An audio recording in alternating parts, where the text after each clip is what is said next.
All right, so I just recorded this video just a second ago, but I had an issue with my mic, and so now I'm going to record it again, and that's okay, because I know exactly what I'm going to talk about.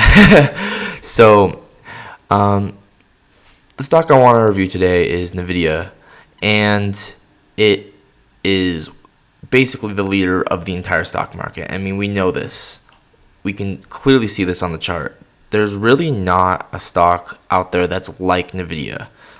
I mean, obviously there's smaller ones that are sure maybe doing equal or better, but you have to realize this is like the third, fourth biggest stock in the stock market, and it's continuing to outperform everything and do so incredibly well. So we're going to talk about exactly the more technical side of what's going on and dive into exactly where I think it's most likely going to go.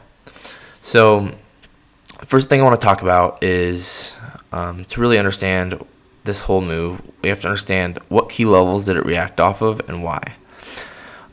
Something I use a lot, I used to think it wasn't really that good. I didn't think it was important at all, but I didn't know how to use it.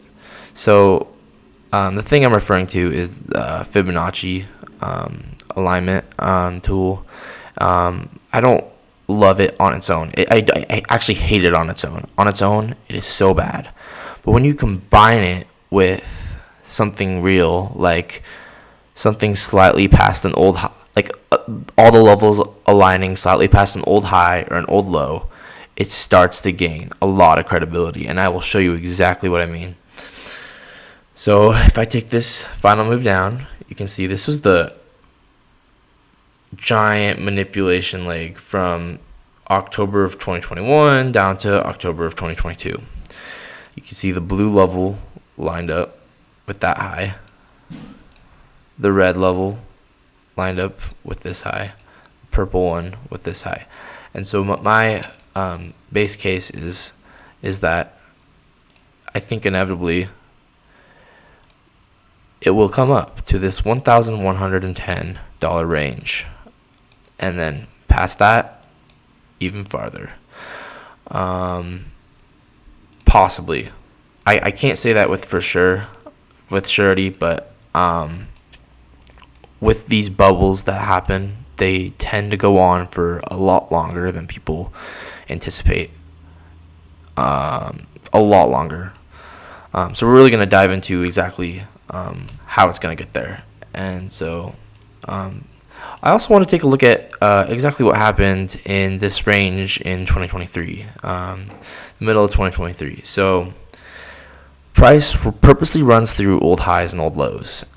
You can clearly see this on the chart, right? This was the old low. It ran through the low. If I get rid of that. These were the old highs. It ran through the highs. And this is essentially how the market operates. It runs through old lows and runs through old highs to make sure everyone's underwater and everyone is sufficiently wrecked. And so smart money saw that this final move down took out all of these lows, these relatively equal lows. The market targets relatively equal lows. You can see how these relatively equal lows lined up. The market targeted those relatively equal lows. This is something called turtle soup. It's sounds ridiculous, but that's the actual technical name. It's buying at a key level slightly past an old low. And the key level could be defined possibly by this move down's midpoint. Possibly by, if I measure like Fibonacci, right? If I line it up with something else that's significant, then it starts to gain credibility. So let's see. There's not really a great one, from what I can tell here, besides maybe this red one right here. So these two strengthen each other's credibility a little bit. You can see this is the final move up. Oh shoot, I kind of measured it badly.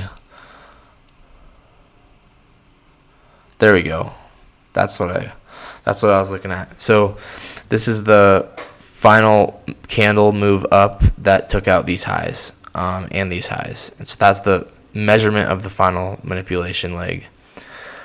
So those two lined up at a pretty key level, and once it got reaction off that level, you could have reasonably estimated that it was gonna run through everything else, run through this high and run through this high. Now that we kind of have an understanding of why that happened, actually let's really briefly possibly look at this. So now you can understand why that low was significant. The reason this was significant, in my opinion, is when price gets these strong reactions off of these manipulation legs, midpoints, right?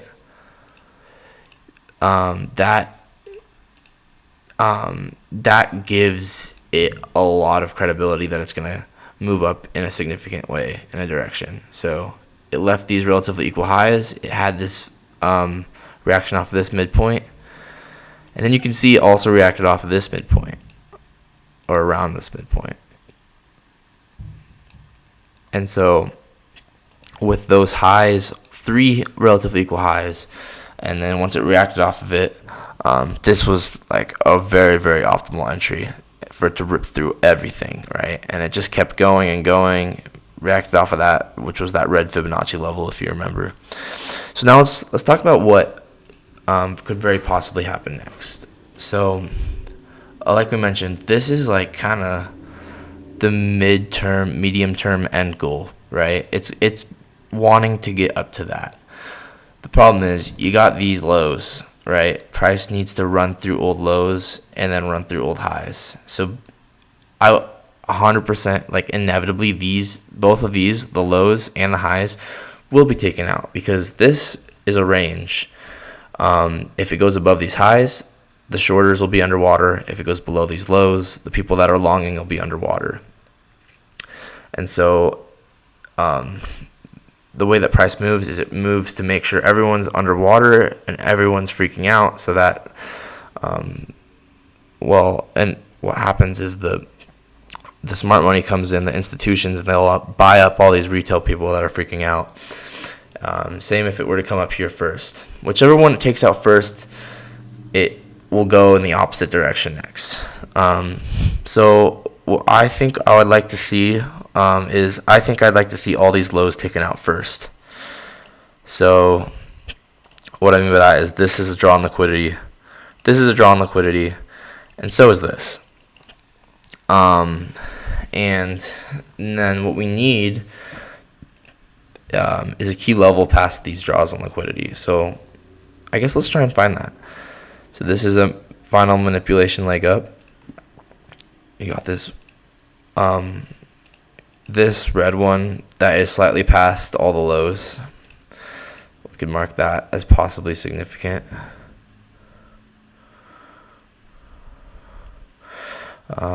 Let's try this. I mean, who knows? Also lines up perfectly. So 2 red ones lining up. Let's try this. The gold one lines up as well.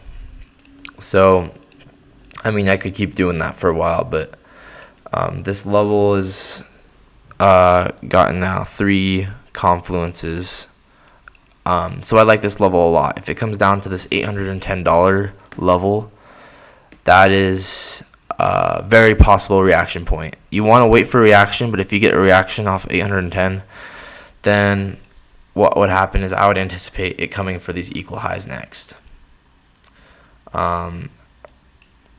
Now, what if it wants to come up first and take out these highs, which is a possibility?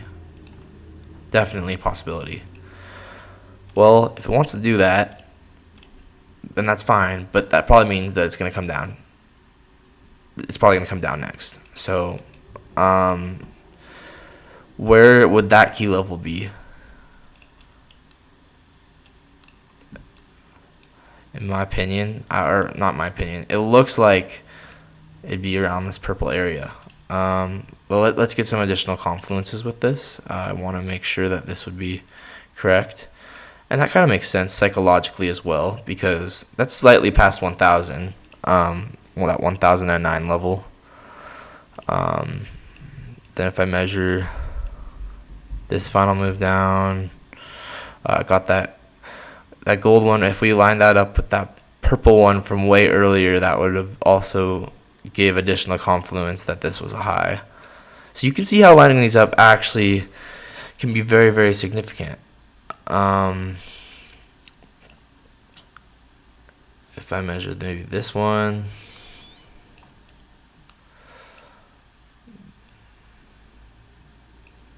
yeah, it's around that 1,000 level, and so I think if it goes down first, you should expect that level to just get ran through, and I think it would go up to 1,100.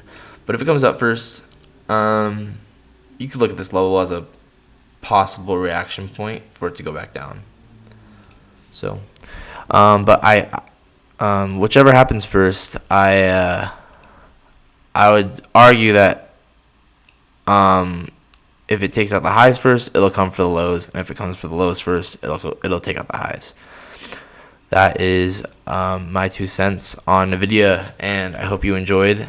I will see you in the next one. Bye.